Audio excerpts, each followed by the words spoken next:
अस्सलाम वालेकुम गाइस। हफ्ते को 10 साढ़े 10 के दरमियान कराची में सदर में गुल प्लाज़ा सेंटर में आग लग गई। कहा ये जाता है कि कोई आर्टिफिशियल फ्लावर्स की दुकान पे आग लगी थी, मतलब मसनूई फूलों की दुकान पे आग लगी थी, जिससे आग पूरे जो है उसमें प्लाज़ा में फैल गई थी। अच्छा, दुकानें बंद होने का टाइम था, काफ़ी सारे गेट्स जो थे वो लोग लॉक कर कर चले गए थे और उसकी कोई चाबी वगैरह पता नहीं, जो जो लॉक करके गया था उसके पास चाबी थी, क्या था, निकलने के रास्ते नहीं थे। एक आध रास्ता था और वो भी आग और धुएं की वजह से नज़र नहीं आ रहा था, क्योंकि जब आग लगती है तो जो इलेक्ट्रिसिटी का निज़ाम होता है वो जब फैलती है तो वो सारी तारे वारे जल जाती हैं, तो रोशनी भी नहीं होती और नज़र भी नहीं आ रहा था, धुआं इतना उड़ रहा था। और जो अंदर कुछ रह गए थे लोग शॉपिंग करने, बदकिस्मती से वो मर गए। कुछ तो दम घुटने से मर गए होंगे, कुछ जलने से मर गए हैं और अभी कुछ जो हैं वो कह रहे हैं लापता हैं। और लापता में भी जो है वो ये बताया जा रहा है कि शायद वो उनकी डेथ हो गई है, क्योंकि अभी तक मलबा, आज है मंगल, अभी तक मलबा जो है वो उठाया जा रहा है और अभी तक आग जो है पूरी तरह बुझी नहीं है। तो वहाँ पर जो थी, बताया जा रहा है कि 1200 दुकानें थी। अब ऑफ कोर्स वो कंजस्टेड दुकानें होंगी, छोटी छोटी दुकानें थी, कंजस्टेड। और वो जहाँ पर था सदर में, और वहाँ पर कह रहे हैं कि फायर ब्रिगेड का आना भी बहुत मुश्किल था, क्योंकि इतना ट्रैफिक होता है कराची में, तो ट्रैफिक का कोई रूल ही नहीं है, ना रूल्स एंड रेगुलेशन है। तो इतना ट्रैफिक था कि वो फायर ब्रिगेड एक ही पहले पहुंची थी और उसमें भी कह रहे हैं बहुत कम पानी था, पानी ख़त्म हो चुका था। जो वहाँ पे एक लेडी बाहर बचकर आई थी, वो कह रही थी कि जैसे पौधों में पानी डाला जाता है ना, ऐसे पानी डाल रहे थे लोग, और वो भी पानी फिर ख़त्म हो गया। फिर पानी का इंतज़ार कर रहे हैं, फिर लोगों का रश हो गया, तो ट्रैफिक की का कोई निज़ाम नहीं था, तो दूसरी फायर ब्रिगेड आने में भी टाइम लगा और इस तरह फायर ब्रिगेड बहुत देर से आई। और एक बेचारा जो है लड़का शहीद भी हो गया, जो फायर ब्रिगेड की टीम में से था, जो ऊपर चढ़ा था, वो उसकी वीडियो भी आप सबने देखी होगी। वो बेचारा ऊपर से सीढ़ियों से, लकड़ी की जो सीढ़ियाँ लगाई हुई थी उन्होंने, उससे नीचे गिरकर शहीद हो गया। खैर, हमारे इस्लाम में ये कहा जाता है कि जो जल के मरते हैं, जो डूब के मरते हैं और जो दब के मरते हैं, जैसे कि ज़लज़ले में मर गए बिल्डिंग के नीचे दब के, वो शहीद कहलाते हैं। तो ये सब बेचारे तो शहीद हो गए, इनकी मौत इसी तरह लिखी थी। मौत खैर जब आती है, बाकी में पता नहीं चलता, चाहे आप कितनी भी अच्छी जगह पर क्यों ना हो, मौत का जब जहाँ टाइम आना है, जैसे आना है उसने आना होता है। अब यहाँ पर गलती क्या है, देखिए, मैंने तो सिंध हुकूमत से कुछ एक्सपेक्टेशन है ही नहीं, लेकिन मैंने अच्छे जो इदारे होते हैं वो लोग खुद क्या करते हैं, जो पढ़े लिखे ऑफिसर्स होते हैं, चीज़ें होती हैं, बैंक्स होती हैं, उनके अंदर ना फायर एक्सटिंग्विशर नाम की एक चीज़ होती है, जो लाल कलर का होता है, आपने देखा होगा, दीवारों पे लगा होता है और अच्छे हॉस्पिटल्स में भी लगा हुआ होता है।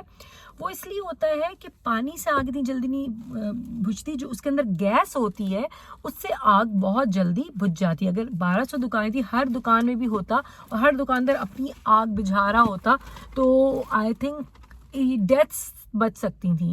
एटलीस्ट जो लोग थे वो बाहर निकल कर आ सकते थे। तो कहने की बात यह है कि जो वहाँ पे कारोबारी हजरात हैं, अब वो पुराने ज़माने के स्टाइल से ही अपना बिज़नेस कर रहे हैं, वही 100 साल पुराना निज़ाम से ही अपना बिज़नेस कर रहे हैं, कि अब उनको भी ये चाहिए कि ख़ुद अपनी चीज़ें जो हैं वो कुछ रखें। टेक्नोलॉजी आ गई है, चीज़ें चेंज हो गई हैं।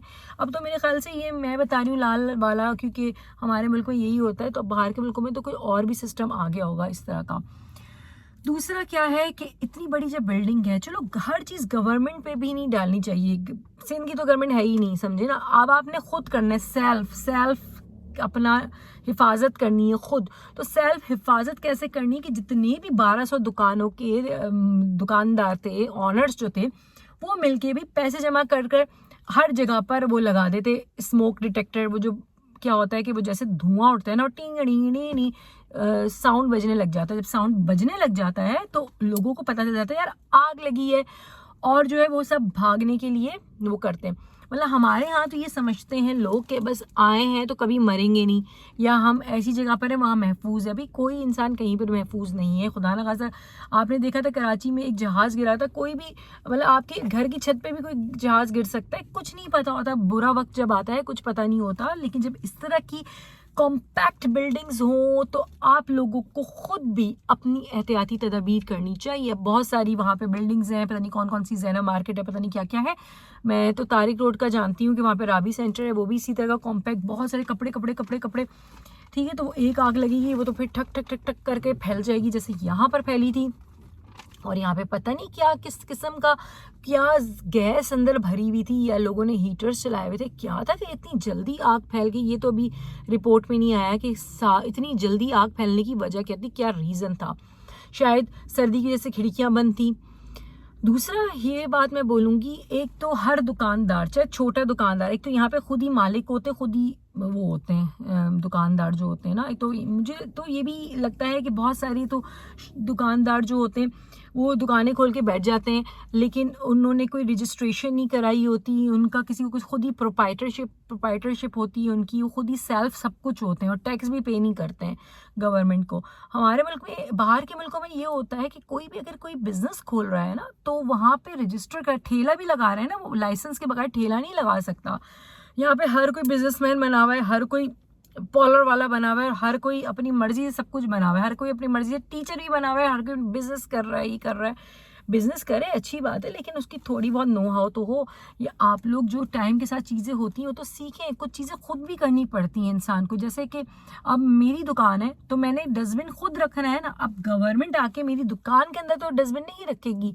तो इसी तरह बहुत सारी चीज़ें हैं जो आपके सिक्योरिटी के चीज़ें होती हैं, वो आप लोगों ने अपनी खुद रखनी है। अब ये मेरा मैसेज जो भी देख रहा है, अल्लाह करे कोई एक भी बंदा अगर इससे जो फ़ायदा उठा सका ना, तो ये मेरे लिए खुश किस्मती होगी और मेरे लिए बहुत बड़ी अचीवमेंट होगी कि आप चाहे छोटी सी दुकान है, प्लीज़ आप ये देखें कि अगर खुदा ना खास्ता ही सोचें ज़लज़ला आ जाता है तो क्या मैं बच के भाग सकता हूँ, क्योंकि ज़लज़ले में एकदम नहीं गिरती हैं छतें, थोड़ा पहले हिलता है, ठीक है। तो क्या मैं भाग, कोई इंतज़ाम है ऐसा? पहले देखिए अपनी जान है, चीज़ें आनी जानी चीज़ें। इसी तरह आप ये देखें, अगर आग लग जाती तो क्या मैं निकल सकता हूँ, या मेरे साथ जो काम करने वाले मेरे वर्कर्स हैं वो क्या निकल सकते हैं, ऐसा कोई रास्ता है? तो ये प्लीज़ सोचें। और पुराने ज़माने की जो बिल्डिंग्स हैं उनको तो वैसे ही गिर जाना चाहिए, और उनमें तो मतलब जो है ख़त्म हो जाना चाहिए 20-25 साल तक। मैंने तो इतने पुराने फ्लैट्स भी देखे कराची में कि 100-100 साल पुराने फ्लैट्स बने हुए यार, मतलब 80-80 साल पुराने फ्लैट्स हैं कराची में। तो भाई, और उसमें लीकेज हो रही है, वो किसी दिन भी ठड़ाक, वो तो ज़लज़ले की इसको ज़रूरत ही नहीं है, वो किसी दिन खुद ही गिर जाएंगे खुदा ना ख्वास्ता, और उसमें इतने सारे लोग रह रहे हैं।